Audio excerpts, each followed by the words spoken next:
Hey everybody, what's up and welcome back to today's video guys. And today guys, I'm going to go ahead and be showing you how to go ahead and buy NVIDIA stock on Hargreaves Lansdown.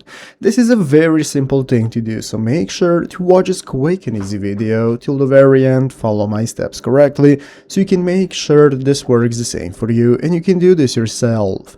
But yeah guys, let's get straight into it. So the first thing we want to do is to go to the official website of Hargreaves Lansdown right here at hl.co.uk.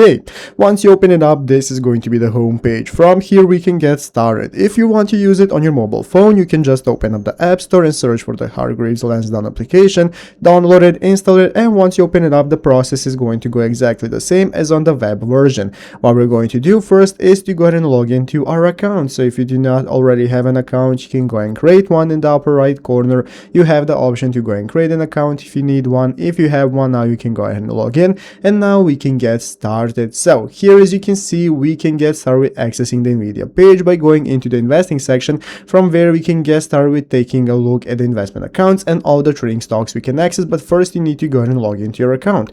Once you log into your account, you're going to go and be able to find the NVIDIA Corp stocks right here, from where we can find all the information we need, such as the stock charts. We can take a look at the current price, what the price was, and so on. And once you have logged into your account, you're going to see the buy option, where you can get started trading for the NVIDIA stock using money from your portfolio. And this is how to get started buying stock on Hargreaves Lansdown. So I hope this video was helpful. If it was, make sure to leave a like, subscribe to the channel. Thanks for watching, take care, and bye.